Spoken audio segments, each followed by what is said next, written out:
ناظرین السلام علیکم۔ ناظرین آپ دیکھ رہے ہیں گفتار نیوز چینل۔ گفتار نیوز چینل میں آج ڈسٹرکٹ اکاؤنٹس آفس جکمباد میں کروڑوں روپیوں کی خرد برد ہوئی ہے، وہ آپ کو پیش کر رہے ہیں۔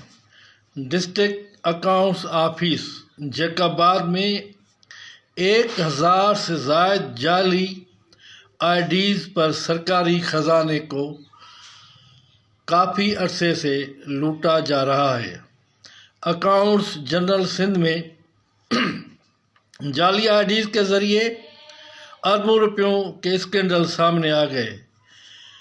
جیکاباد ڈسٹرکٹ میں 126 جعلی پینشنروں کو جعلی آئی ڈیز پر 29 کروڑ کی بھاری رقم سرکاری خزانے سے ادا کی گئی ہے، جبکہ 8 کروڑ 69 لاکھ جعلی پینشنوں کو ادا کرنے ہیں۔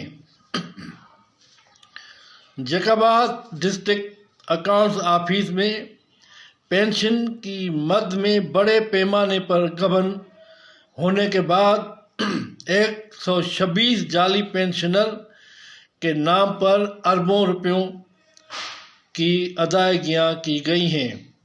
حکومت پاکستان کی office of the controller general of accounts CGA کے fact and finding inquiry report کے مطابق ان جعلی 126 پینشنروں کو 29 کروڑ سے زائد رقم جاری ہو چکی ہے، جبکہ 8 کروڑ 69 لاکھ روپے کی رقم جعلی پینشنروں کو ادا کرنی تھی۔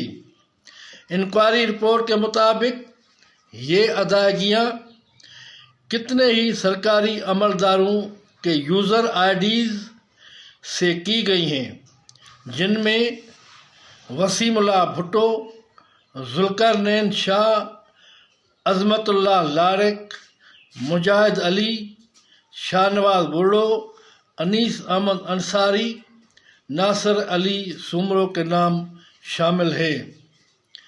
ڈسٹرکٹ اکاؤنٹس آفس جیکاباد تصدیق کے لیے ایک فائل بھی پیش نہ کر سکی اور کہا گیا کہ بارش کی وجہ سے فائل منتقل ہو گئی ہیں، جبکہ دستاویزی شاہدی بھی پیش نہ کر سکے۔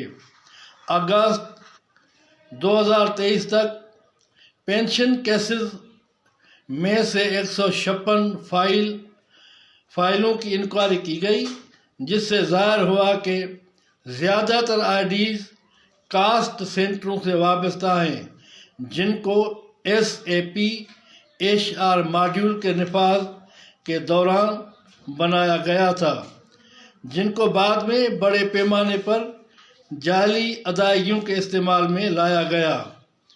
جیکاباد ڈسٹرکٹ میں لگ بھگ 1000 سے زائد آئی ڈیز فعال کر کے پینشن رول میں لائی گئی۔ انکوائری افسران نے ان ساری آئی ڈیز کو شکی قرار دے کر کہا ہے کہ یہ سارا عمل فراڈ پر مبنی ہے اور فوری طور پر بلاک کر کے مزید نقصان سے حکومت کی دولت بچائی جائے۔ اس کارروائی کو کنٹرولر جنرل آف اسلام آباد کو بھیج دیا گیا ہے۔ یاد رہے کہ ایسا ہی جعلی اسکینڈل حیدرآباد میں بھی پیش آ چکا تھا، جس کے ذریعے سرکاری خزانے کو کروڑوں روپیوں کا نقصان ہو چکا ہے۔